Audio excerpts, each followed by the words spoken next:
Creando Puentes.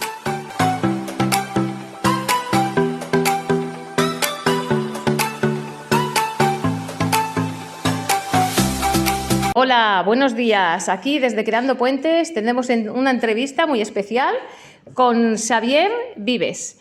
Él trabaja en el Ayuntamiento de Barcelona y es educador de calle en SASEP. Bueno, pues lleva trabajando más de 6 años y él nos explicará qué es un educador de calle. Como siempre, nuestros colaboradores están aquí con nosotros. Hoy van a participar también nuevos colaboradores. Paso a la palabra a María. Antes María José. Ahora somos 2 María José y ahora me llaman María. Porque, bueno, Xavi me ha llamado siempre María. He de decir que Xavi, antes de empezar con las preguntas, ha sido mi trabajador social durante años. Él me sacó de la calle y le estoy muy agradecida. ¿Cómo explicarías de una forma sencilla cuál es la función y con quién trabaja un educador de calle? Hola, buenos días. Lo primero, un gusto estar aquí. Entonces, los educadores de calle, sobre todo estamos en la calle, como el nombre indica, estamos prospectando por la ciudad, ¿vale? Nuestro servicio está dividido en barrios y distritos de la ciudad, entonces pues por equipos vamos dando vueltas, sobre todo por las noches, y contactamos y conocemos a las personas que están durmiendo, personas sin hogar. Entonces ahí nosotros pues les hacemos un primer contacto, nos presentamos, somos el ayuntamiento, tenemos estos recursos, a ver si os interesa algo, y las personas que están interesadas en entrar en un plan de trabajo con nosotros, pues ya les damos una primera entrevista. Y a raíz de eso empezamos a buscar qué recursos podrían ayudarles. ¿Qué aporta la figura del educador de calle al trabajo de los servicios sociales? Aunque creo que ya la has respondido con esta pregunta primera. Bueno, al final nosotros, el SASEP, no deja de ser como un centro de servicios sociales especializado. Como las personas sin hogar no tienen un centro propio porque no están ubicadas en ningún distrito, no tienen ningún hogar, pues como ellas no pueden ir a ningún centro, somos nosotros los que vamos a ellas, a las personas. Y a raíz de eso, pues lo que he dicho, ¿no? Pues empezamos a vincularlos al trabajo. ¿Cómo y con quién se coordinan los educadores de calle? Pues esta pregunta es muy amplia porque nos coordinamos con un montón de gente. O sea, al final toda la dimensión de una persona, ¿no? Desde a nivel de salud, a nivel de documentación, de trabajo, de temas judiciales que pueden tener, pues con todas estas personas, ¿no? Médicos, psicólogos, autoridades, ¿no? Como Guardia Urbana, Mossos de Escuadra, con abogados, que tenemos varios abogados en el equipo. Bueno, un poco con todo lo que os podéis imaginar que engloba a una persona, pues con todos estos profesionales. Paso la palabra a Sara. Hola, buenas, soy Sara y voy a hacerle las preguntas. Este debe ser un trabajo bastante solitario. ¿Qué tipo de apoyo reciben los profesionales? Bueno, es una muy buena pregunta. La verdad es que no recibimos mucho apoyo. Es verdad que es un trabajo solitario, pero bueno, por suerte trabajamos en equipo y el apoyo sobre todo nos lo damos entre nosotras, entre las profesionales del equipo. Pues bueno, somos gente muy maja y nos ayudamos mucho. Por parte del ayuntamiento y de la empresa, poquita cosa. Ofrecen algún espacio de supervisión puntualmente, donde podemos hablar de algunos casos, pero es verdad que se echa de menos un poco más de cuidado. ¿Cómo se introduce un educador de calle en un territorio? ¿Cómo conoce a los jóvenes y sus familias? Bueno, como decía antes, directamente caminando por la calle. O sea, esto es de la forma más sencilla y elemental, saliendo a la calle y dando muchas vueltas. Entonces, allí pues nos encontramos a personas que ya conocemos y que ya están vinculadas o que no, porque no han querido, pero siempre podemos dar otra oportunidad, ¿no? Una persona inicialmente puede desconfiar de quién somos nosotros, porque es quizá de otro país o porque nunca se ha oído hablar de nosotros o le puede dar cierto miedo. Entonces nosotros respetamos esa negativa a vincularse. Pero no obstante, pues quizá más adelante volvemos a insistir porque hay personas que se lo han pensado, que han hablado con alguien, que les ha hablado bien de nosotros y a partir de ahí pues intentamos conocer a todo el mundo, ¿vale? Entonces cuando les conocemos hacemos una mini entrevista en la calle, ¿no? De cuánto tiempo llevas aquí, qué crees que podríamos ofrecerte, cómo podríamos ayudarte. Lo más básico, ¿no? A veces es simplemente poder hacer un padrón, que en Barcelona es el único sitio de toda España donde se puede hacer un padrón sin domicilio fijo. Eso es muy útil para ellos, sobre todo para las personas extranjeras, ¿no? Es como el momento donde empieza su estancia en este país y a partir de aquí pues todo el proceso para regularizarse. Las familias que comentabas, nosotros directamente en mi equipo no trabajamos con familias, pero sí tenemos unas compañeras que se llaman SISFAM, que sí que trabajan con familias con menores. Entonces, si alguna vez por casualidad, puede ser, encontramos una familia, pues contactamos con ellas y ellas ya activan a sus equipos. Normalmente las familias por eso suelen vivir no tanto en la calle, sino en asentamientos, en locales, naves ocupadas, cosas así. Y los menores lo mismo. También hay un equipo que trabaja con menores, no nosotros. Si los localizamos sí que tenemos que activar un protocolo, ¿no? De avisar el 112 y demás. Y luego el equipo que trabaja con menores ya se encarga de hacer el resto. ¿Puedes citar algunos de los proyectos grupales o comunitarios que realiza un educador de calle? Bueno, nosotros no realizamos tantos proyectos grupales ni comunitarios, sí que lo más comunitario que hacemos es con los vecinos algunas veces. Los vecinos pueden activarnos a nuestros equipos como diciendo, hay una persona sin hogar que está en la portería de mi casa, por favor, ir y contactar con ella. Entonces nosotros vamos, hablamos con esa persona y luego damos una respuesta breve al vecino. Puede ser un vecino o puede ser una tienda o puede ser un supermercado o puede ser pues cualquier cosa. Ese es el trabajo comunitario que hacemos, es poco. Y a veces también es verdad que es un poco complicado porque hay vecinos que lo plantean desde una perspectiva de que están preocupados por esa persona, ¿no? Y que quieren que vayamos para conocerla y eso nos ayuda, ¿no? Porque a lo mejor no la habíamos visto. Pero hay vecinos que lo hacen desde un punto más hostil, ¿no? De esta persona me molesta, tenéis que quitarla de aquí. Y al final nosotros tampoco decidimos nada. La persona es libre de estar donde quiera. Yo no le puedo decir a alguien, oye, vete de aquí. Eso no lo podemos hacer nosotros, aunque algunos lo piensan y lo desearían. Hola, buenos días. Soy Pilar. La siguiente pregunta es, ¿cuál es la parte más dura del trabajo como educador de calle y qué suele desgastar más a los profesionales de este programa? Bueno, la parte más dura son muchas, yo creo. Principalmente, y pensando en las personas con las que trabajamos, es muy duro saber que esas situaciones son muy difíciles de revertir. Cuando una persona está en la calle, normalmente no es por un solo motivo, son muchos. Entonces es muy difícil como poder resolver todas las dimensiones, ¿no? Entonces, pongo un par de ejemplos para que se entienda. Una persona que lleva muchos años con su familia, lo que sea, y por lo que sea, han pasado un mal momento y se han separado. Y entonces esta persona, pongamos el caso, un hombre, pues se tiene que ir de su casa y entonces pues empieza quizá a beber o a consumir sustancias porque está en una situación más desesperada, eso le hace perder el trabajo y poco a poco la situación va empeorando. Entonces aparecemos nosotros y claro, darle la vuelta a todo eso es un trabajo que necesita mucho, mucho tiempo. Eso pensando en personas que son de aquí, pero hay muchas personas que son extranjeras. Entonces ese es un problema bastante grande porque hay una ley de extranjería que no permite que una persona venga aquí y se ponga a trabajar. Tiene que pasar bastante tiempo y unos requisitos que si no los cumple no podrá trabajar. Entonces son personas que ya vienen de situaciones de bastante pobreza o de países que están en guerra, por ejemplo. Entonces, claro, si no les damos este permiso, pues se ven abocadas a estar en la calle. Y si están mucho tiempo en la calle, pues bueno, la situación va empeorando. Entonces, ese es uno de las situaciones más duras. Ver que todo el trabajo que hacemos muchas veces no tiene unos resultados inmediatos y muchas veces tampoco los llega a tener nunca.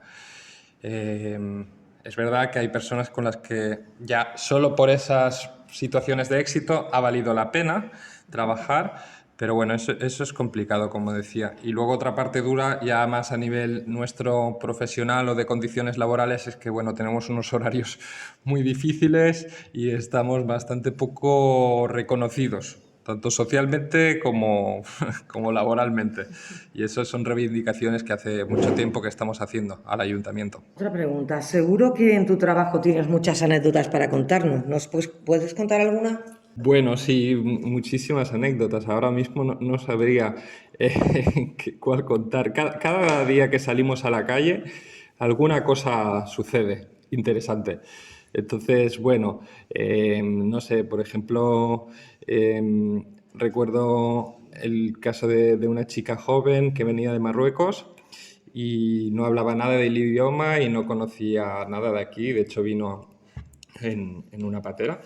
Entonces, cuando llegó aquí, pues por gente conocida, pues acabó en una nave ocupada donde eran todos hombres y ella pues lo estaba pasando muy mal, ¿no? Se sentía muy violentada. Y a mí me llegó esta información. Entonces, con mi equipo fuimos a buscarla y nunca la encontrábamos hasta que un día la encontramos y conseguimos hablar con ella y bueno, vimos que su situación allí era muy difícil y estaba bastante en riesgo. Entonces decidimos sacarla de ahí y ponerla en una pensión. Una vez en la pensión, que ella ya estaba en un espacio seguro, pensamos qué podemos hacer con ella. Esta chica nos decía que había estudiado el bachillerato en Marruecos y que venía aquí, que tenía muchas ganas de estudiar y poder trabajar. Le explicamos lo difícil que era, que esto era, que no se hiciera expectativas de que iba a ser pronto. Pero cogimos su palabra, confiamos en ella y decidimos apuntarla a un ciclo formativo de laboratorio, que es lo que le gustaba a ella. Pero no hablaba ni papa de español, entonces por las mañanas hacía castellano, otros días hacía también catalán y por las tardes iba a la escuela. Entonces, en vez de 2 años, le costó 3 años y medio o 4, pero consiguió finalmente sacarse el título. Ahora habla perfectamente castellano, finalmente ha conseguido los papeles y ha conseguido un trabajo, aunque no sea de lo que a ella le gusta, pero como un primer trabajo y está pues súper agradecida a nosotros y nosotros súper felices por ella. Claro, un buen trabajo, Sí, ¿eh? sí, sí. A ver, ¿por qué escogiste esta profesión? Es difícil responder a eso. A veces aún me lo pregunto. Bueno, hay una parte bonita del trabajo, ¿no? Que es el trato humano con las personas. Eso es algo que a mí me gusta mucho y sobre todo la libertad que tenemos, ¿no? No tenemos que seguir ningún protocolo. Ahí cada uno tiene su manera y su estilo y te acercas a la persona y decides un poco cómo quieres trabajar con ella. Eso a mí me gusta. Yo sé que no podría estar en una oficina muchas horas, necesito un poco de actividad y el hecho de poder estar en la calle y salir mucho y coordinarme con muchísimas personas, pues aprendo un montón y eso, pues me da una libertad que me gusta. Luego, pues bueno, también a nivel social siento que en mi equipo hacemos una labor muy importante y muy buena y eso, pues por supuesto, es gratificante. Si volvieras a estudiar, ¿cambiarías? A ver, no cambiaría, de hecho estoy muy contento, llevo como casi 15 años en el mundo social, en distintos trabajos y he aprendido muchísimo y me ha dado una perspectiva de la sociedad muy amplia y estoy muy agradecido, entonces no cambiaría. No obstante, es verdad que este trabajo tiene una fecha de fin, o sea, es muy intenso y a veces es complicado estar mucho tiempo en este ámbito. Entonces, bueno, ya en su momento estudié otra cosa para poder tal vez en un futuro pues trabajar como terapeuta, que es lo que estudié. Buenos días, soy Maite. ¿Dónde tienes tu despacho? El despacho lo tenemos muy cerquita de Plaza de Tuán, en la calle Caspe 126. Y allí pues es el espacio donde hacemos las entrevistas, cuando citamos a una persona de la calle y donde realizamos informes, algunas reuniones y coordinaciones, aunque la mitad del tiempo estamos en la calle. ¿Tienes un referente pedagógico, personaje de historia que te inspire como educador? No, especialmente. Referentes, tengo muchos compañeros de trabajo, de cuando yo empecé, en este trabajo concretamente hace unos 6 años y medio, y me enseñaron todo lo que sabían. Para mí ellos han sido mis referentes, porque cuando entras a un sitio y no tienes ni idea, te tienes que fijar, ¿no? Cómo lo hace la gente, y ahí vas cogiendo cosas de cada uno. Es verdad que en este trabajo cada uno tiene su estilo, su manera de trabajar, y a mí me gusta, pues, todo el mundo tiene cosas positivas, así que mis referentes han sido mis compañeras. ¿Qué consejos le darías a un educador que empieza ahora? ¿Consejos? ¿Qué consejos les podría dar? Bueno, pues que observe mucho, que pregunte mucho, que no tenga vergüenza de preguntar 50 veces las cosas, no pasa nada, y que sea muy ella misma o él mismo. O sea, al final hay que poner sentido común, ¿sabes? Está bien preguntar cosas técnicas o recursos que no conoces, pero también está muy bien pues seguir como tú eres, ¿no? Como persona, acercarte a la persona, y a partir de ahí ya no importa tanto el trabajo, sino importa pues tu bagaje personal. Sí, que sean ellos y ellas mismas, y que pregunten también. María José quería preguntarte una pregunta. Sí. Gracias. Hola, buenos días. Soy María José. ¿Qué crees que falta para mejorar tu trabajo a nivel social? Aparte que te daría un abrazo. Gracias. Eso no está en el guión. Vamos, creo que voy a recoger más personas ahora. Si fuera tan fácil, ¿no? Bueno, Porque pues hay muchas personas. sí, hay muchas personas que necesitan de esta ayuda, y mira, esto justamente va relacionado con lo que hace falta. Hacen falta recursos. No hay recursos para todas ni para todos, eso es un problema. Sobre todo cuando uno está en la calle, lo primero que necesita es un techo, ¿no? Si no tiene un techo es muy difícil trabajar desde la calle y la situación cada vez se complica más. Y justamente un techo, aunque parezca mentira, es lo único que no nos podemos ofrecer. Es verdad que existen unos albergues en la ciudad de Barcelona, algunos, no sé cómo decir, pero como más básicos, y otros más, un poco ya más pensados para la autonomía de la persona, pero todos estos albergues y recursos tienen unas listas de espera enormes.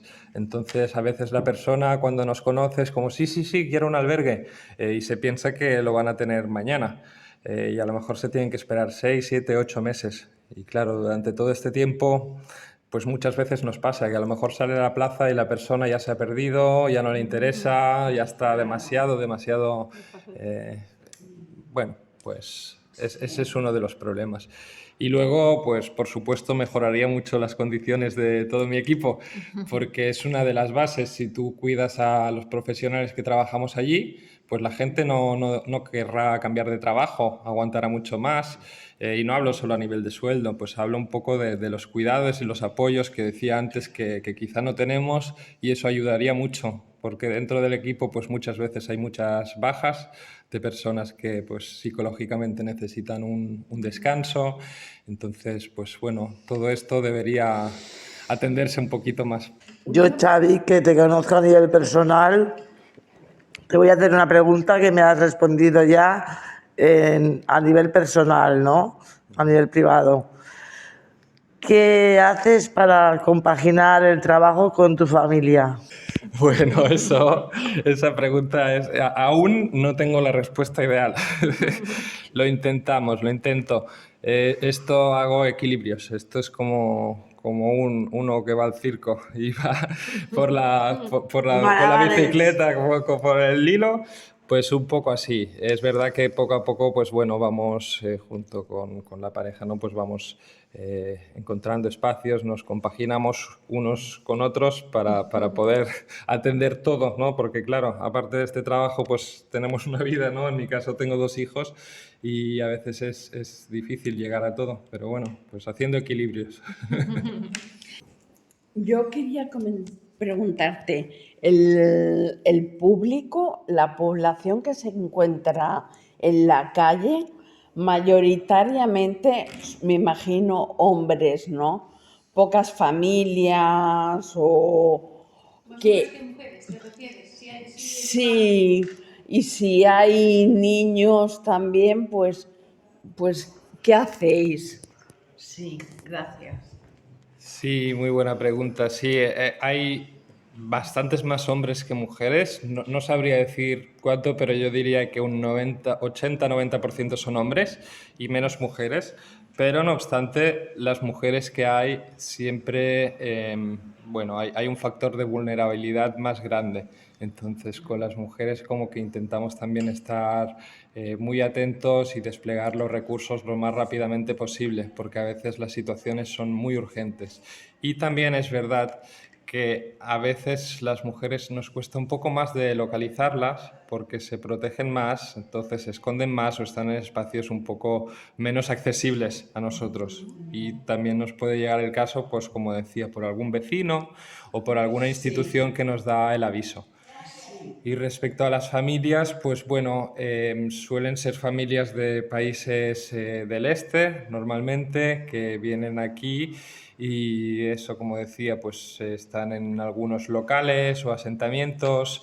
Entonces, la faena de mis compañeras, que trabajan en otro servicio con las familias, es sobre todo que los niños estén escolarizados, ¿no? Para que al menos esa situación de pobreza pues no se repita, ¿no? Como al final la educación es la base de todo y que estén sus necesidades básicas cubiertas. Eso es lo más principal, sí.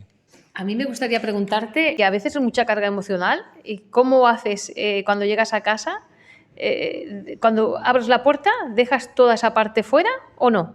Eso es algo con lo que tenemos que convivir y esto es un factor que en mi caso con el tiempo he aprendido un poco a hacerlo, a enfriarme un poco. Al final es un poco triste, pero acabas normalizando situaciones que no lo son, pero es una manera de protegerse y luego también poder llevar tu vida. Yo cuando empecé es verdad que me llevaba los casos muy a casa y me afectaba bastante. Fuera de horarios pues hacía cosas que, bueno, que al final por mi propia salud mental he tenido que dejar de hacer. Es complicado y hay quien lo lleva mejor y quien lo lleva peor. Pero bueno, por ahí, en este sentido, es lo que comentaba de las bajas que pueden haber en mi trabajo de compañeras y compañeros, pueden ser por estos casos, por casos que son muy intensos y te afectan demasiado, o por situaciones a veces también, por qué no decirlo, de riesgo que solemos tener, o algún tipo de agresión que ha podido pasar, pues bueno, eso es bastante complicado. ¿Y qué le dirías a un estudiante de educación social y que se quiere dedicar a tu campo? ¿Qué consejo le darías? Bueno, que se arremangue, lo primero. Bueno, que disfrute también, porque se puede disfrutar mucho de este trabajo. Al final, como decía, hay mucha libertad de actuación, entonces que se sienta cómodo. Al principio es complicado, ¿no? No sabes muy bien qué hacer, no sabes, te ves ahí un poco muy nuevo, lo vemos mucho en mi trabajo, ¿no? Gente que entra nueva. Pero con el tiempo vas cogiendo tu manera, tu estilo, cada uno tiene la suya. Y como decía antes, que pregunte mucho y que se sienta libre que se dé permiso, ¿no? Como para poder explorarse y ver qué tal, ¿no? El trato con las personas y, bueno, como poco a poco irá encontrando su lugar. Pero que pregunte, que también los veteranos estamos para eso, ¿no? Para echar una mano a los más jóvenes o a los que están empezando. ¿Tenéis más preguntas? ¿No? Bueno.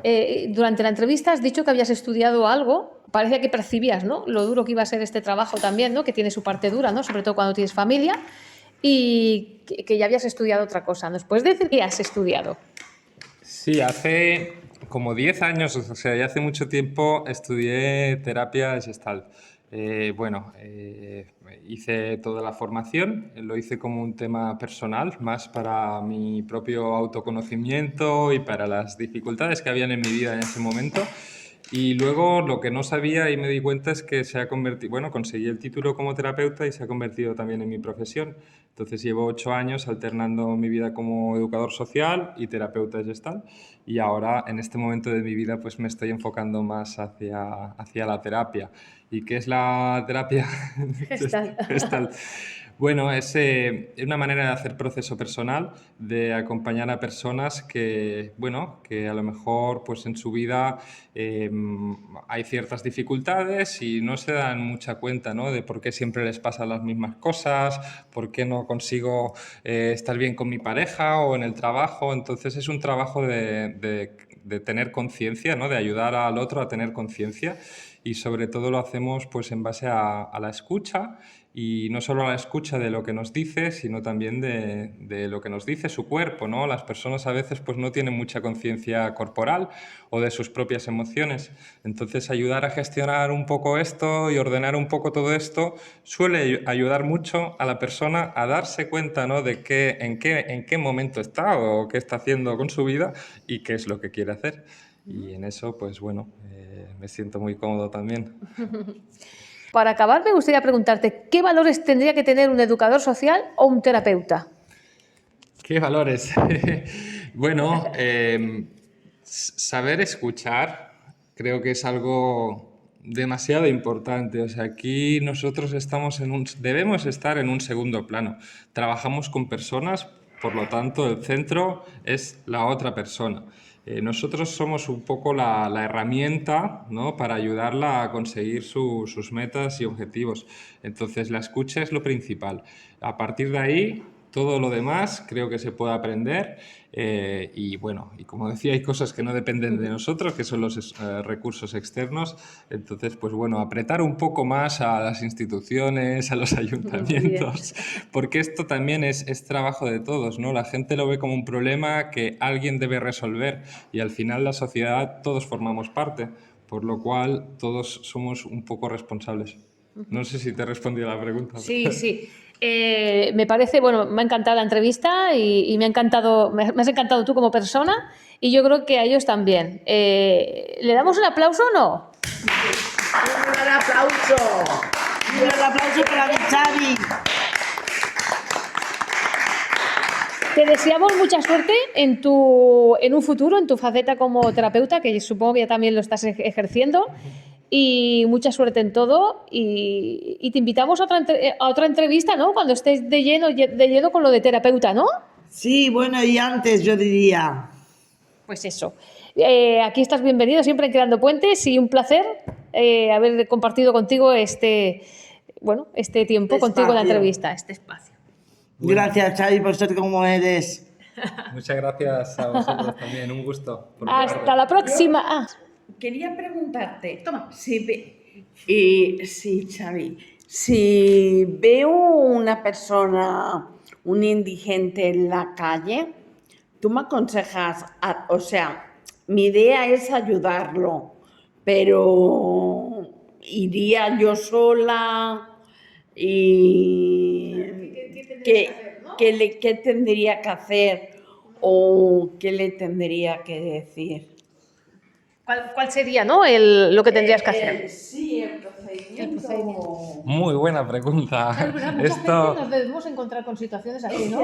Yo me encuentro mucha gente. Justamente esto es lo que estaba comentando ahora al final, como la implicación que como sociedad podemos tener todos. A veces una ayuda no es tan difícil porque no estamos hablando de dar dinero ni de meter a nadie en tu casa. Estamos hablando a veces de simplemente una mirada, poder pasar un ratito con esa persona o poder tomar un café, estar media horita a esa persona seguramente ya le está dando mucha vida, ¿vale? Entonces es hacerle sentirse parte, ¿vale? Y poder tener una conversación, a veces parece poco, pero con eso ya estás haciendo mucho.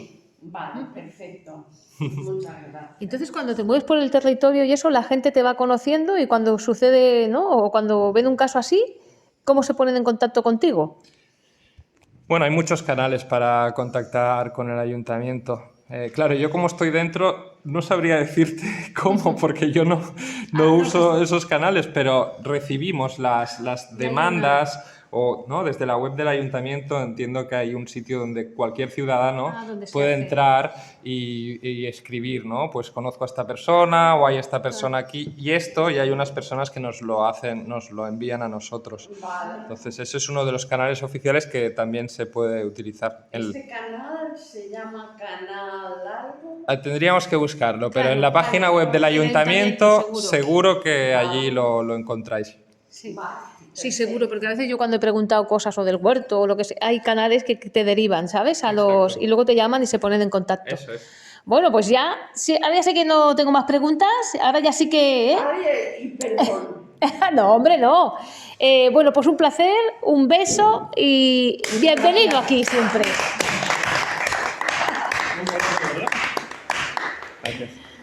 Hasta la semana que viene.